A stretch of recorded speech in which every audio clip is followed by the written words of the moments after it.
রাজ্যে শুরু জনগণনা। এবারে প্রথম ডিজিটাল পদ্ধতিতে জনগণনা। 2 ধাপে হবে জনগণনা। থাকছে সেলফ এনুমারেশনের ধাপ। বিদেশিদের বিতাড়িত হতেই হবে। বীরভূমের ঘটনার পুনরাবৃত্তি রুখতে ভালো করে ঝাড়াই বাছাইয়ের নির্দেশ মুখ্যমন্ত্রীর। তোপ দাগলো কালীঘাটপন্থী তৃণমূল। 7 লক্ষ আপিল করেছে, 20 লক্ষ নট রেসপন্ডেড। তাদের ক্ষেত্রে কি ব্যাপার আছে আমি বলতে পারবো না, সেটা দেখতে হবে।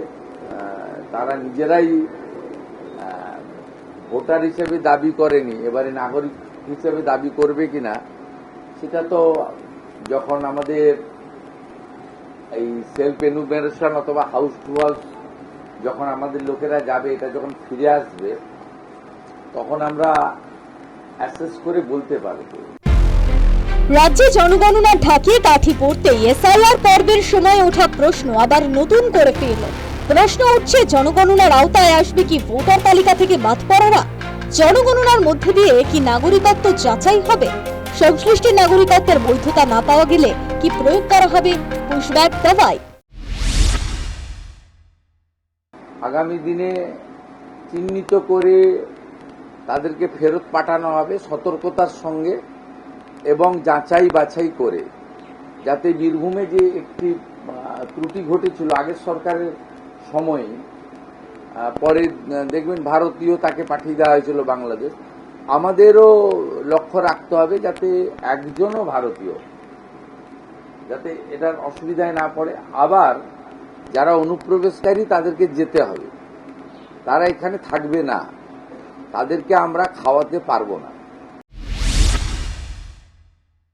রাজ্যে আদমশুমারি শুরুর দিনই নিউটাউন কনভেনশন সেন্টারে সিএতে আবেদনকারী উত্তর 24 পরগনার 300 জনের হাতে নাগরিকত্বের শংসাপত্র তুলে দেন মুখ্যমন্ত্রী শুভেন্দু অধিকারী।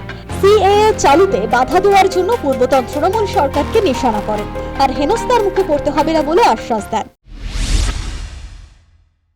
নতুন যারা আবেদন করেননি 31/12/2014 মধ্যে এসেছেন, তারাও আবেদন করবেন।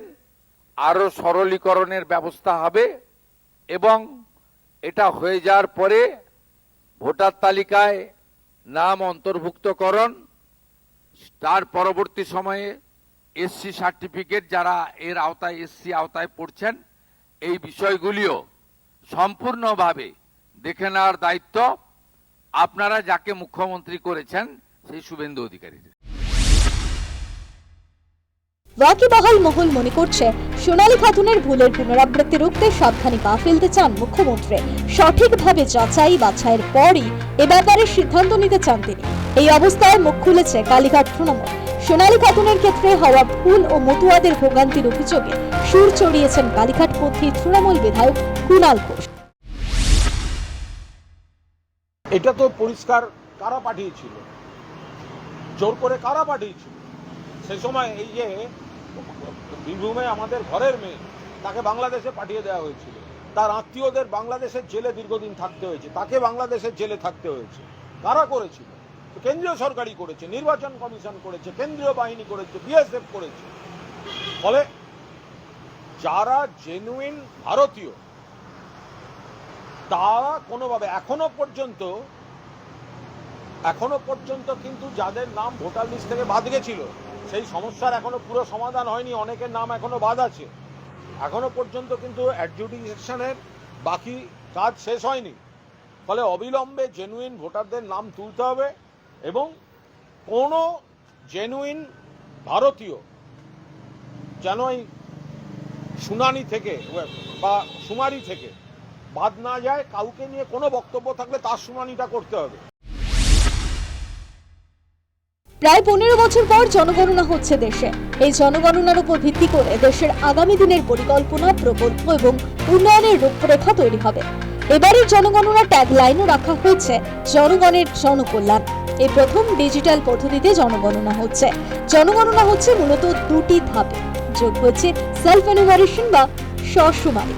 এই প্রথম সেলফ এনুমারেশন ব্যবস্থা রাখা হয়েছে। শনিবার থেকে শুরু হয়েছে এই সেলফ এনুমারেশন প্রক্রিয়া, চলবে স্বাধীনতা দিবস পর্যন্ত। উত্তর দিতে হবে মোট 33টি প্রশ্নের।